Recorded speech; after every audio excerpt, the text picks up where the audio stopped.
नमस्कार मित्रांनो. तर चला आज 27 तारखेच्या निफ्टी फिफ्टीचे थोडेसे ॲनालिसिस.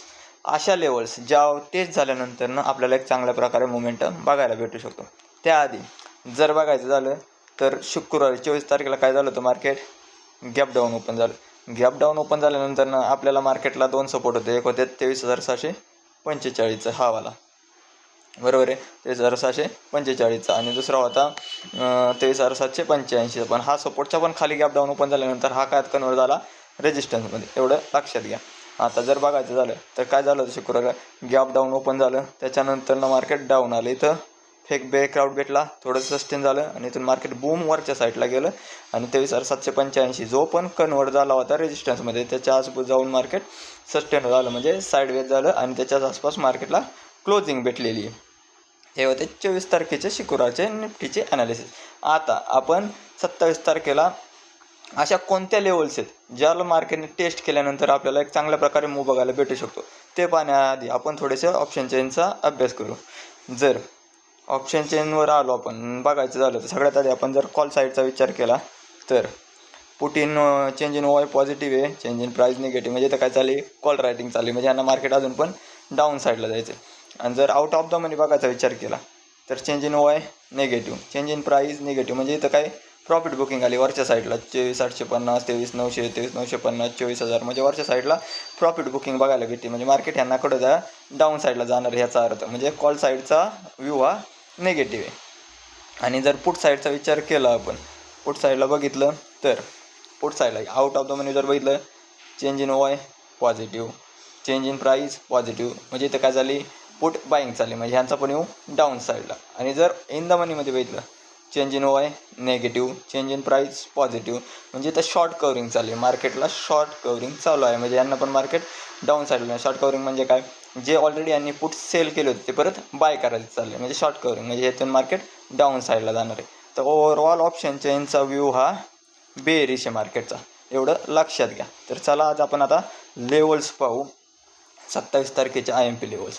आता जर आपण चार्टवर आलो तर सगळ्यात व्ह्यू आपला बेरिश राहणार आहे, म्हणजे त्याच्यासाठी इमिजिएट सपोर्ट कोणता आहे आपला 23,736चा हा वाला. जर मार्केट फ्लॅट ओपन होत आहे आणि इथून जर रिजेक्शन भेटत असेल तर मार्केट इथून 23,736वरून जर रिजेक्शन भेटत असेल तरच मार्केट अप साईडला जाण्याचे चान्सेस आहेत, बरोबर आहे. परंतु जर मार्केटने 23,736ला ब्रेक केलं या लेवलला आणि ह्याच्या खाली क्लोजिंग देऊन मार्केट डाऊन साईडला गेलं तर आपला जो त्याच्यानंतरचा सपोर्ट आहे 23,763 ह्या लेवलला टेस्ट करू शकता. परंतु हा लिक्विडिटीची ह्या सपोर्टची मार्केट लिक्विडिटी रन करून 23,617 हा एक की सपोर्ट आहे, ह्यावर मार्केट साईडवेज होण्याचे चान्सेस आहेत. आणि जर मार्केट इथं साईडवेज झालं तर ह्याला स्ट्रॉंग ब्रेक करून मार्केट डाऊन पण जाऊ शकतं 23,617 या लेवलला, बरोबर आहे. आणि जर मार्केटने 23,617 ही जर लेवल ब्रेक केली 23,617 ही पण लेवल जर ब्रेक केली तर मार्केटला नेक्स्ट सपोर्ट राहणार आहे आपला 23,523 हा पण एक स्ट्रॉंग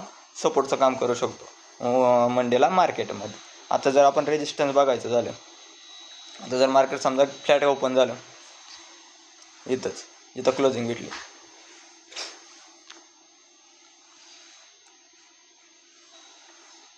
जिथं क्लोजिंग भेटली तिथं जर फ्लॅट ओपन झालं तर वेट करा, मार्केट 23,891 जर स्ट्रॉंगली ऑफ साईड आलं तर वेट करा. इथून जर रिजेक्शन भेटत असेल तर मार्केट डाऊन साईडला येऊ शकतं, मग इथं सपोर्ट बनवला असेल किंवा इथं सपोर्ट बनवला त्याला टेस्ट करण्यासाठी मार्केट येऊ शकतं. जर इथं सपोर्टच नसेल मध्ये तर मार्केट डायरेक्ट 23,736वर आपल्याला बघायला भेटू शकतं.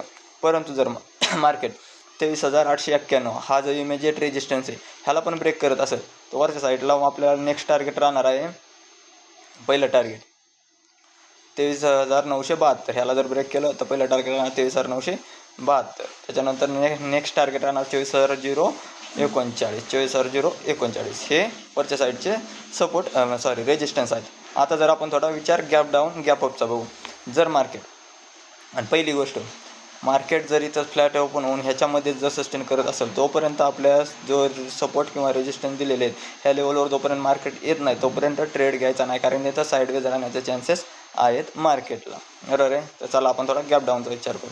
आणि जर मार्केट आता 23,736 ह्या लेवलच्या आसपास आणि 23,717 ह्या दोन्हीच्या मध्ये गॅप डाऊन ओपन झालं तर वेट करा ह्या लेवलवर येण्याचा किंवा ह्या लेवलवर येण्याचा. आणि जर मार्केटने इथून जर ब्रेक केलं मार्केट म्हणजे ह्या लेवलवर टच झालं आणि इथून जर रिजेक्शन भेटलं तर मार्केट 23,736 आपल्याला उद्याच्याला अपसाईडला बघायला भेटू शकतं, बरोबर आहे. आणि जर मार्केट अजून पण 23,717च्या पण खाली गॅप डाऊन ओपन झालं, 23,717च्या पण वेट करा मार्केट ह्या लेवलवर येण्याचा किंवा ह्या लेवलवर येण्याचा, बरोबर आहे. जर याला ब्रेक करत असेल तर मार्चच्या साईडला जाऊ शकतं आणि इथून रिजेक्शन आलं तर डाऊन साईडला येऊ शकतं मार्केट, बरोबर आहे. आता जर आपण थोडा गॅप अपचा पण विचार करू, जर मार्केट गॅप अप ओपन झालं, जास्त गॅप ओपन होण्याचे चान्सेस नाही आहेत मार्केटला, पण तरी पण जर मार्केट 23,891 ह्या लेवलच्या आसपास गॅप अप ओपन होत असेल तर इथून रिजेक्शन येत असेल तर मार्केटचा विभाग बेरीज धरून चाला. इथं सपोर्ट बनवलेला असेल मार्केट, तिथून येऊन टेस्ट करून वरच्या साईडला जाऊ शकतं किंवा मग याला ब्रेक केला तर डाऊन जाऊ शकतं, बरोबर आहे. तसंच जर मार्केट 23,891 आणि 23,972 ह्या लेवलच्या मध्ये कुठं पण ओपन झालं तर वेट करा ह्या लेवलवर येण्याचा आणि ह्या लेवलवर येणार. ह्या लेवलवर आलं इथून रिजेक्शन आलं तर मार्केट डाऊन येणार, ह्या लेवलवर आलं इथून रिजेक्शन भेटलं तर मार्केट अप साईडला जाण्याचे चान्सेस राहतात. तर ह्या आहेत मार्केटच्या निफ्टी 50च्या 27 तारखेच्या IMP लेवल्स. तर आपण तर काय सेबी रजिस्टर ॲनालाइज करणारे नाही आहेत, त्यामुळे तुम्ही तुमचे जे पण फायनान्शियल ॲडवायझर असतील त्यांच्याशी चर्चा करून तुम्ही तुमचा ट्रेड या लेवल्सवर एक्झिक्यूट करू शकता. तुम्ही तुमचा थोडा वेळ दिल्याबद्दल धन्यवाद.